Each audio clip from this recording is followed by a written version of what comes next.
All right, shalom everyone. I want to go over this article entitled The Invisible Famine in the Parable of the Prodigal Son. Now, no, it's not saying anything in Scripture is wrong, but, this is for the Mandelites. See if you can explain what happened in this very real experiment, okay? So it starts off, there's a space in the back of the eye where the optic nerve exists on its way to the brain. This part of the retina has no light sensors and therefore it is blind. The reason there are no gaps in your sight is that your brain fills in the missing information with what it assumes to be the most likely pattern.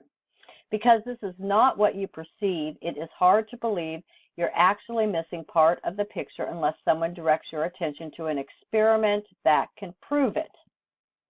Recently, I was reading E. Randolph Richards and Brandon J. O'Brien's Misreading Scripture with Western Eyes, and I learned something about the way the Americans read the Prodigal Son.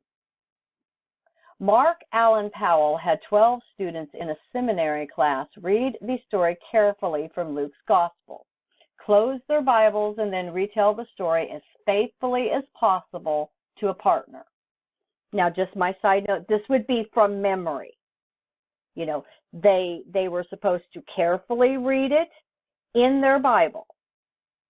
And then they were, it sounds like they were assigned each a partner.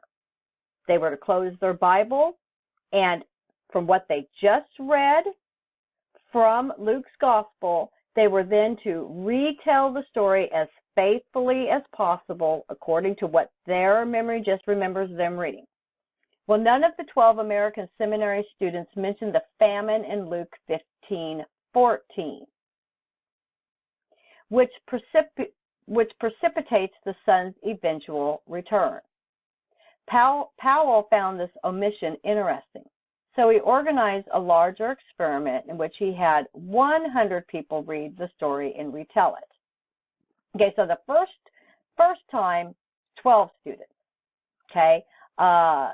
Then the larger experiment, he had 100 people read the story and retell it as accurately as possible to a partner. Only 6 of the 100 participants mentioned the famine. The group was ethnically, racially, socioeconomically, and religiously diverse. The famine forgetters, as Powell calls them, had only one thing in common. They were from the United States.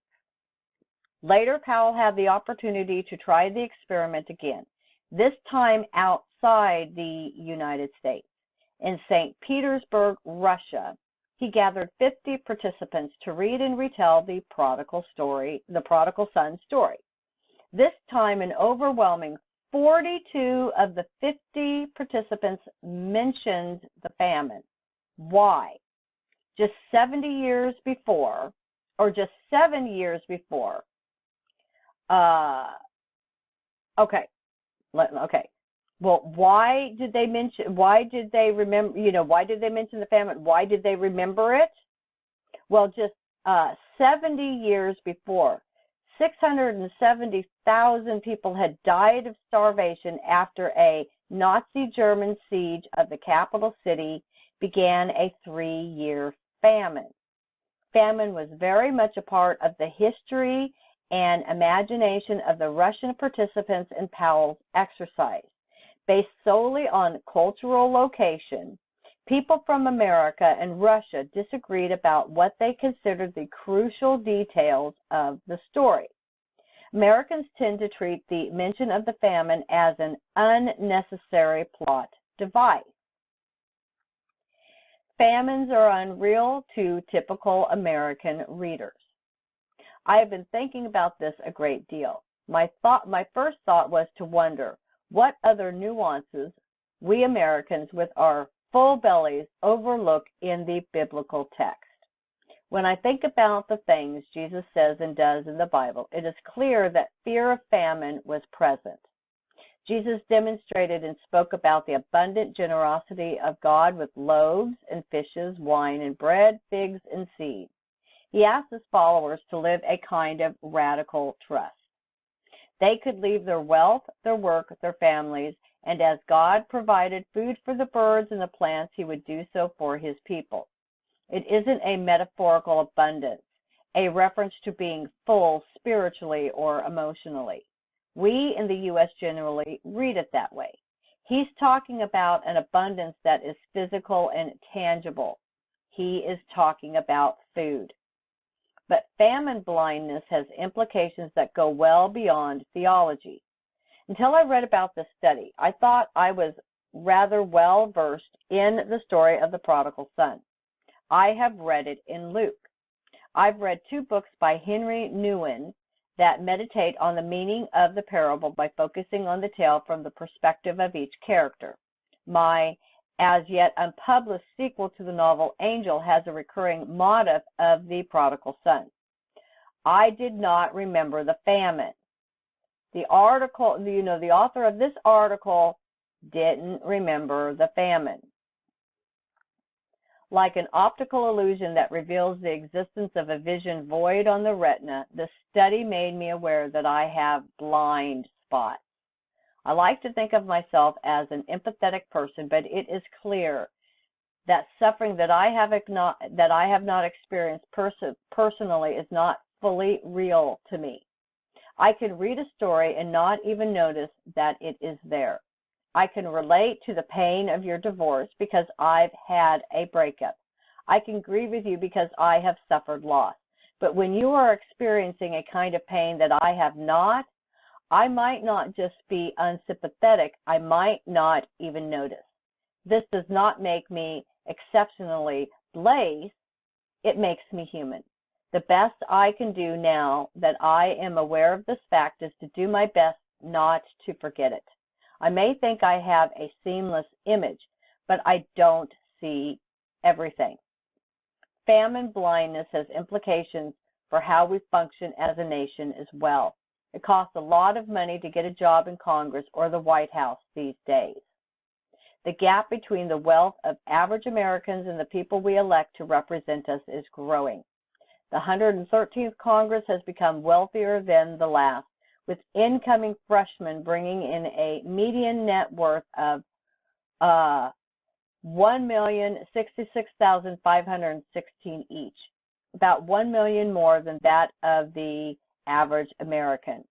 When a factory worker who has just been laid off tells his story to a millionaire Congress member, does that person actually hear all of the pertinent details of the story, or does it fall into that prodigal son famine void where the blind spot is seemingly filled with what the listener expects to be there? What does this mean in terms of how our national social problems are addressed? I will no doubt write another post or 2 on the prodigal son. Now that I realize the famine is there, I have been thinking a great deal about it. Well, you know what? Let's go read the prodigal son from Luke 15 right now. First thing to remember, in Luke 15, it starts off that then drew near unto him all the publicans and sinners for to hear him. Publicans is just another name for tax collectors, okay? And the Pharisees and scribes murmured, saying, this man receiveth sinners and eateth with them. Well, then he goes into parables. The first one, about leaving 100, having 100 sheep. If you lose one of them, you leave the 99 and you go after that which is lost until he find it. Okay? And this is all relating to the Pharisees and the scribes murmuring and complaining because he's eating with sinners, tax collectors, publicans, tax collectors. Okay? I mean, how dare Jesus do that? Okay? And then the next parable is about the woman having 10 pieces of silver, loses one, and she does all that she can to find it. Okay? Now here's the story of the prodigal son, as it's recorded in Luke 15. We find the prodigal son in the other Gospels too. But for this experiment that I just read you on the invisible famine, we're going to read from the same passage that this experiment was done on. And he said, a certain man had 2 sons. And the younger of them said to his father, Father, give me the portion of goods that falleth to me. And he divided unto them his living. Not many days after, the young son gathered all together and took his journey into a far country, and there wasted his substance with riotous living. And when he had spent all, there arose a mighty famine in that land, and he began to be in want. And he went and joined himself to a citizen of that country, and he sent him into his fields to feed swine. Okay, well, why did he join himself to a citizen of that country? Okay, this would be, in the context of, the Jewish people, this would be a Jewish man who, left to go spend his inheritance. Okay, well then, he spent it all on riotous living. Well, then there arises a mighty famine in the land. Well, he begins to be in want. So what does he have to do? He has to join himself to a citizen of that country. And he sent him into his fields to feed swine. Well, think about what this meant for the Jewish person. You were not allowed to feed swine, let alone touch swine, okay? Swine is considered an unclean animal. And he would fain have filled his belly with the husk that the swine did eat, and no man gave unto him. So he's feeding the swine, but they won't even give him the food that the swine eat, just to fill his own belly. Okay? Now, why is Jesus telling this story in this manner? Well, it's because of what the publicans, the tax collectors, actually ended up doing. They were Jewish men who, I guess if you want to kind of call it, they sold out their own people, and they joined themselves to a Roman citizen, to Rome, to collect the taxes. Well, they were shunned, they were hated, and I've done videos on this. I mean, think about this from Jewish eyes. Okay, if you need to go back to Leviticus 11 to understand, what God deemed as food and not food, do it. To really understand what it meant for this Jewish man to actually do this. Okay, because doing this and eating what the swine ate, number one, that went against God's law. Okay, well, when he came to himself, he said, how many hired servants of my father's have bread enough and to spare, and I perish with hunger? I will arise and go to my father, and will say unto him, Father, I have sinned against heaven and before thee. So he's rehearsing what he's going to say to his father. First, he's going to admit, I have sinned against heaven, sinned against God's law, as well as before his father. He sinned against his earthly father as well as his heavenly father. And am no more worthy to be called thy son. Make me as one of thy hired servants. Don't even call me your son. Just hire me, and I'll work for you. Because even the hired servants of his father's house have bread enough to spare. That's how well his father treated his servants, when yet he's becoming a servant to this citizen of whatever country he was in, a pagan country, a Gentile country, they won't even feed him. And he arose and came to his father. But when he was yet a great way off, his father saw him and had compassion, and ran and fell on his neck and kissed him. This almost gives the indication that every day his father is looking to see if his son is going to return. At least that's what I see in this. And the son said unto his father, Father, I have sinned against heaven and in thy sight, and am no more worthy to be called thy son. Well, did you notice? He didn't even get to say this next statement, did he? Make me as one of thy hired servants. I mean, he got this first part out. Father, I have sinned against heaven and in thy sight, and am no more worthy to be called thy son. Dad cut him off. But the father said to his servants, Bring forth the best robe and put it on him, and put a ring on his hand and shoes on his feet, and bring hither the fatted calf and kill it, and let us eat and be merry. For this my son was dead and is alive again. He was lost and is found. And they began to be merry. Now his elder son was in the field.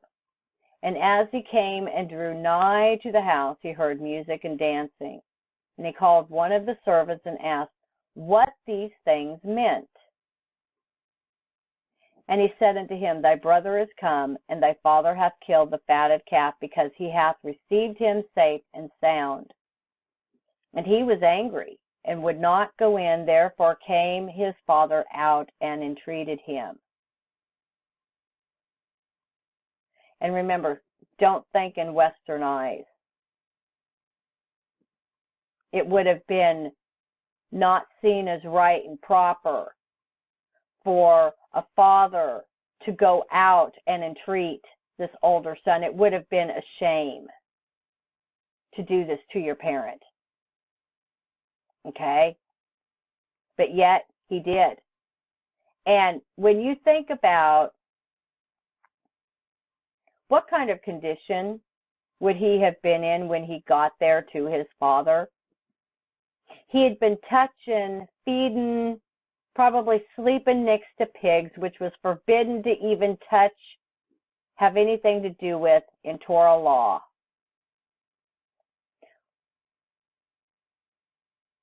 Well, the father doesn't care. He ran and fell on his neck and kissed him. Do you think the father cared at that point? No.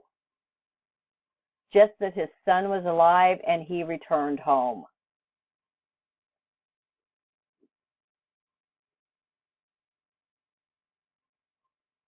And he answering said to his father, Lo, these many years do I serve thee, neither transgressed I at any time thy commandment. And yet thou never gavest me a kid, that I might make merry with my friends. But as soon as this thy son was come, which hath devoured thy living with harlots, thou hast killed for him the fatted calf. So the other son's angry. You know, he's been faithful to his dad, but he's jealous of the other brother. How come you never gave me a kid, Dad, that I might make merry with my friends? And he said unto him, Son, thou art ever with me, and all that I have is thine. It was meet that we should make merry and be glad. For this thy brother was dead and is alive again, and was lost and is found.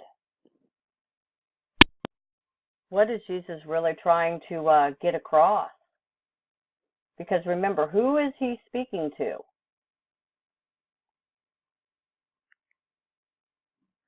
He's speaking to the Pharisees and the scribes.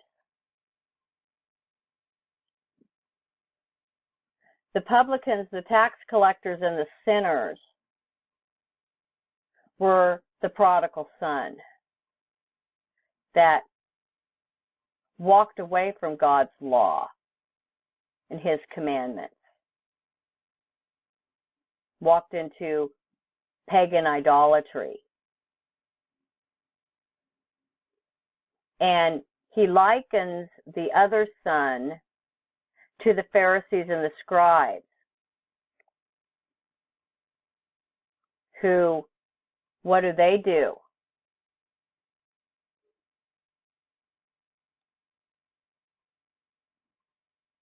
Well, they're angry because how dare Jesus even go talk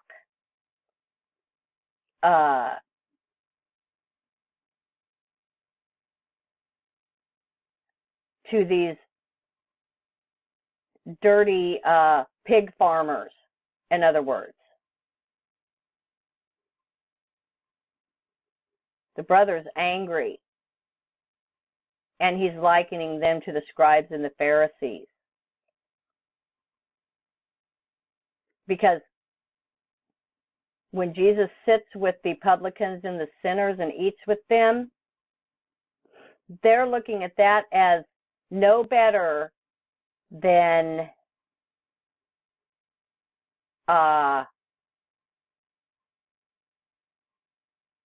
joining themselves to a citizen, feeding swine, eating with pigs. They're putting Jesus into that category, when Jesus is the Father. And do you think the Pharisees got the hint? Oh yeah, they did. Because he's trying to tell them, yes, he hears the complaint of the scribes and the Pharisees. Lo, these many years do I serve thee, neither transgressed I at any time thy commandment. Because of what they say and do. All their fence laws. And I don't say this to offend any Jewish person who's reading this. Why do you think Jesus comes down on them so hard, about binding heavy burdens too grievous to be borne, yet you will not lift one with your own finger? Taking, God's commandments and just adding and adding and adding and adding, to where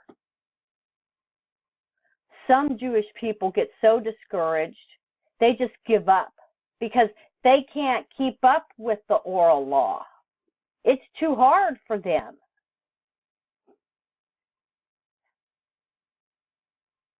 But yes, they, the Orthodox Jewish people, they are meticulous to try to keep their own commandments. But here's Jesus daring to, as the Father, hug and love on this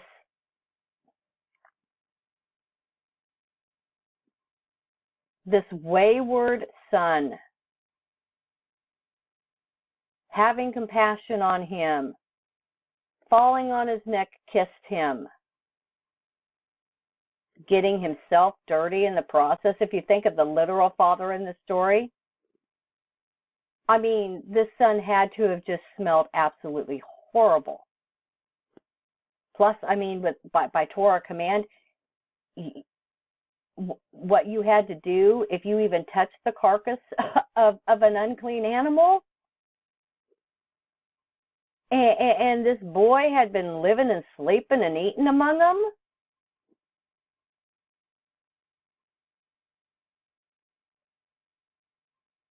So he's trying to tell the other son, thou art ever with me, and all that I have is thine. It was meet that we should make merry. In other words, it was right that we should make merry and be glad, for this thy brother was dead and is alive again, and was lost and is found. Doing a study into what the Pharisees actually did in their prayers against the publicans, the tax collectors, they had them all listed by name. And they were so sure their sin was so great that they would never, ever be forgiven, not in this life and not in the next. Why do you think he worded,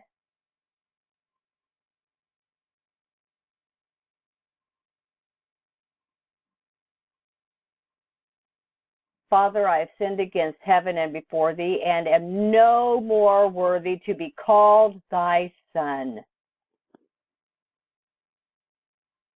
Just make me one of thy hired servants. Well, did Jesus do that to them? No, he didn't. No, he didn't. All they could see is this man receiveth sinners and eateth with them.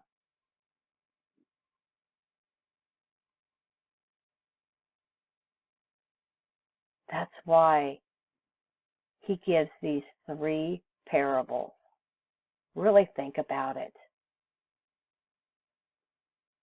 This has just hit me like a ton of bricks, what Jesus did to reach the Jewish people as well as the scribes and Pharisees. In this story alone,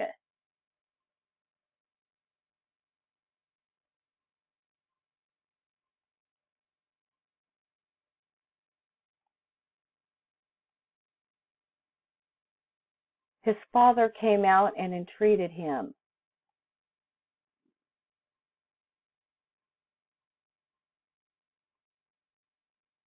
And he says, Son, thou art ever with me, and all that I have is thine. But you can't be treating your brother like this.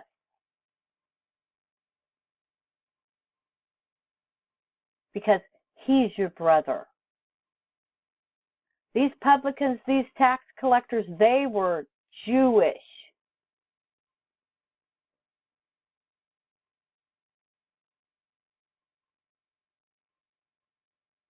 It's really, really sad. It really, really is.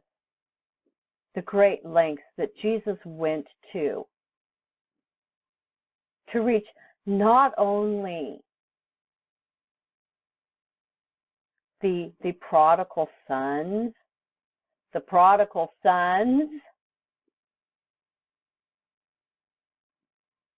as well as the obedient sons.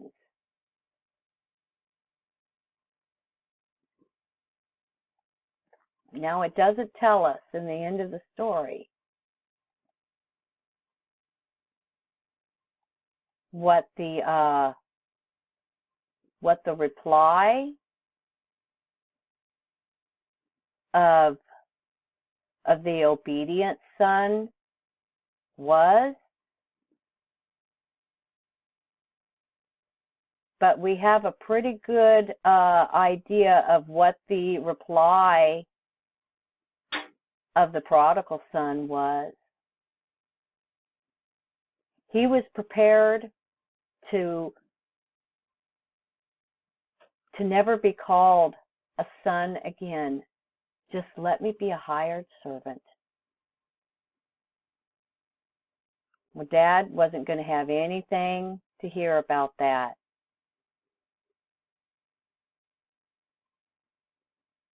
He accepted the forgiveness because it says, and they began to be merry. think about this.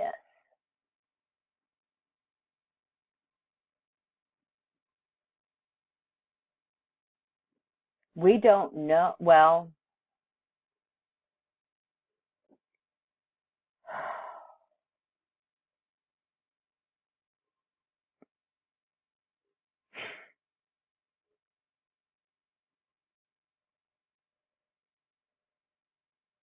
we know. We already know the reply of the elder son.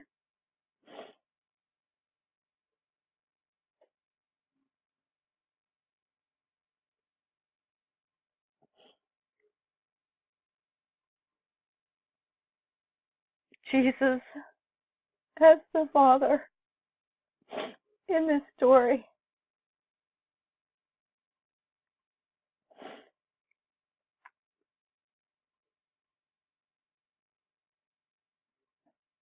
The elder son rejected. I mean, I don't know if he was elder or not.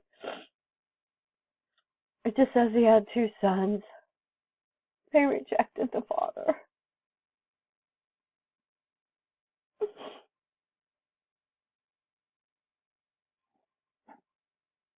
And that's exactly what the Jewish people have done. They rejected.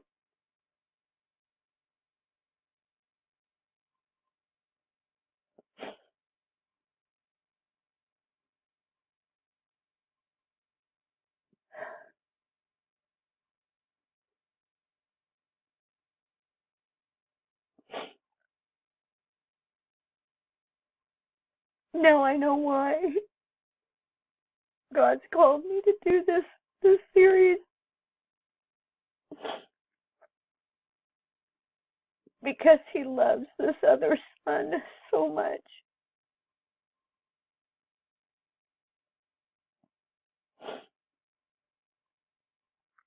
I was going to make mention to Kat, but I'm not going to.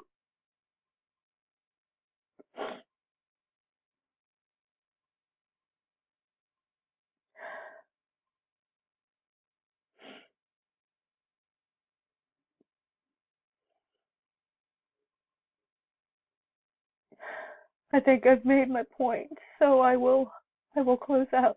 Shalom.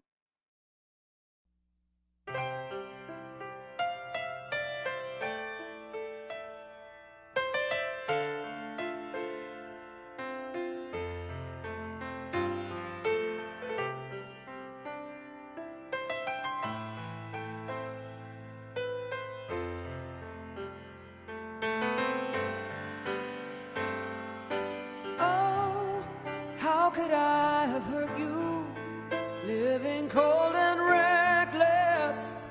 What a careless fool I've been, to have taken you for granted. Me, the man with all the answers, never stopped to notice you were my savior and my friend, and I never should have left you.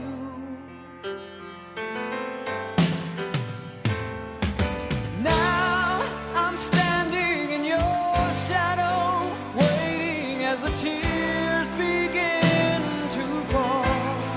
I never should have left you. Should have left you.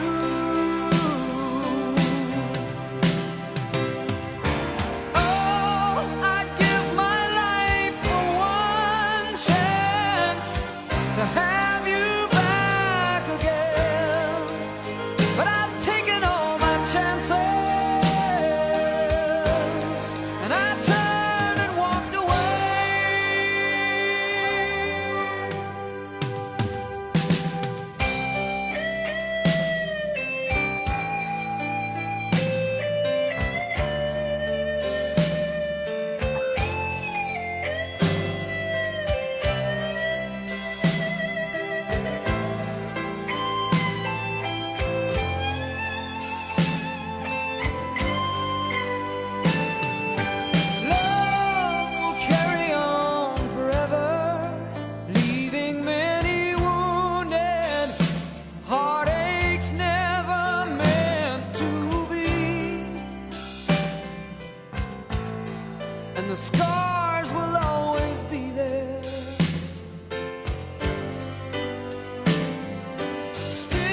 living with the memory I lost, the love I failed to see.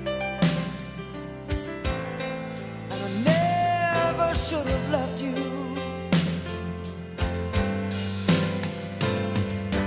Now I'm standing in your shadow, waiting as the tears begin to fall. I never should have left you. Oh, I never should have left you.